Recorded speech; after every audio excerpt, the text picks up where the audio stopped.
Good morning, my beautiful babes and babettes. I am your resident active advocate, and today I would like to wrap up my series on disability in the media. Now, to this point, I have talked about how the media will inform our opinion of what we perceive in terms of various disabilities and how they function in society, or more often portrayed by the media, don't function in society.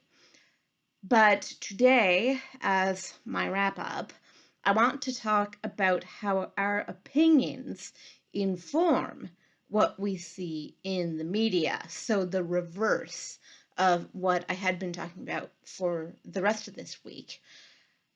When it comes to the creation of media, we are fed what the media corporations believe we want to see, and that's what will keep people coming in order to watch these shows or, to stream these videos and so on and so forth.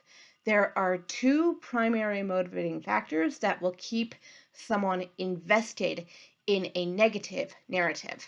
The first is comedy, the second is fear. And these two, while polar opposites, are equally effective.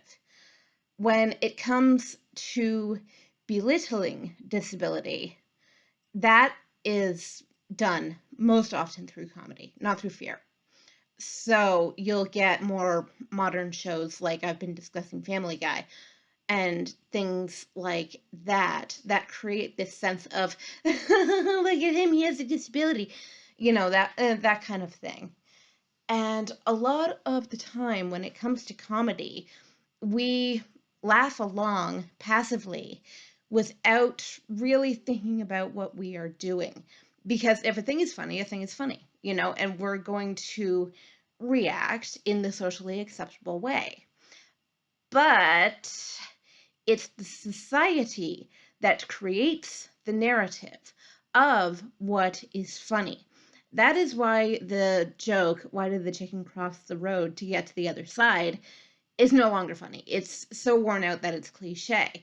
But you can dissect that statement in any way you want. Like, why did the chicken cross the road to get to the other side? Which, is obvious. It's the reason why people cross the road to get to the other side of the road. I have also heard an interpretation of that joke that the chicken gets hit by a car part way in, and the other side is the afterlife, which brings an existential quality to this thing, because if you look at a thing for long enough, if you dissect comedy, it ceases to be funny. I am sure that you've found this with many comedy routines or jokes. It's like, why do I find this funny? If I don't dissect it, then I am free to laugh. If I don't think about it, then I am free to go along with the common social opinion of, oh, that person is a wheelchair user. That's funny because, but we don't even need a reason why that's funny because we're not thinking about it. If we were to actually dissect the quote joke, we would actually see that this isn't necessarily a cause of comedy, nor should it be. Because, I mean, there are people who end up in wheelchairs through birth defects, through accidents, through these very traumatic things for themselves and for their family. These situations are not funny. It's the divide, once again, between the quote superior and the quote inferior that creates this element of comedy. It's like, I'm better than you, therefore I can laugh at you. You know very well by now that I think that that's bull. So that's the first motivating factor. The second motivating factor is fear. And the media plays to our fear of that which is not understood in order to keep us coming back. It's the reason why, and we're going back a good 20 years here. So I don't know how much of my audience was actually alive when this happened, but September 11th, 2001. They kept showing the footage over and over and over and over and over again. And that was really, in my mind, a way of stimulating fear of the people they, quote, said had done this. None of those planes were operated by Iraqis or by Afghanis, but America went to war with Afghanistan and Iraq on false pretenses of them having weapons of mass destruction, of them hiding Osama bin Laden. None of these claims turned out to be true, but they needed some pretense to go to war with these countries whom the West perceives as the quote other. Because they don't look like us, they don't speak like us, their religion is primarily different.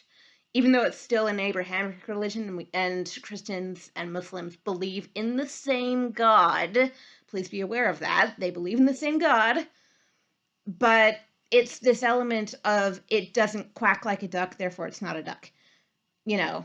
And the media plays into fear of disability through. You remember how I was talking about Snow White earlier on in this series and the whole idea of disability in that movie being something kind of funny with the character of Dopey? Well, you get the inverse of that with the evil queen turning herself into the haggard old lady. And age is often associated with disability. And in that guise, in that body, she is kind of hobbling around. She's sort of crunched over. She seemed to be like visibly disfigured and disabled. And commonly because of Greek mytho-history, which was taken into the West and has largely become part of our media, actually. If you really analyze media, you'll see a lot of ancient themes in it. But in the Greek ethos, the physical beauty was associated with the beauty of soul. So if people were disfigured, disabled, elderly, hunched over, these sorts of things, ugly, these things are associated, at least subconsciously, in our minds with evil, the evil of soul. That can't possibly be true. I mean, there's no relationship whatsoever, I don't think, between one's physical appearance and one's morality. That doesn't add up. If you really break it down and analyze it, that does not add up. But the media would like us to think that it does add up so that these people, quotation marks, don't need to be incorporated into society. Because if we write them off immediately as lesser than and as morally inferior to the quote norm, then we don't have to worry about them. And we don't have to give them anything that they need, anything that they want. And we don't have to treat them as equals, right?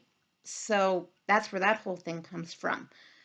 I want for people from their own perspective to analyze what they are seeing and think about why these things are being put forth as archetypes, why these things are being put forth as judgments upon people with disabilities. It's not just the media feeding it to us, it's us informing the media as well. And there's that symbiotic relationship that I keep talking about between us and the observed. There's always that back and forth, and there always will be that back and forth. Because for so long as there is an observer, there is a thing to be observed. For so long as there is a thing to be observed, there is an observer. But how do we observe? What are we observing, and why? So that's my wrap up on disability in the media, and I hope it has made you think. As a PS, I just want to say, because I know my best friend is going to see this video, I know that you're going through a really hard time right now, and I'm very, very sorry. And, I want to be able to help you, obviously. But, you can always come to the people who love you. I'm not going to air any family secrets. These things aren't secret, but I just want you to know you're good. You know, I'm with you. I love you. All right, everybody. Because I take weekends off, I will not be making a video tomorrow or Sunday, but I will be back on Monday with a new series. Potentially, I'm thinking about disability in law. This is largely going to apply to Canada, though, and I'm really sorry for the Americans in my audience or anyone else from any other place, but I am Canadian. It is the law with which I am familiar, so that's going to inform the information I am able to give out. All right.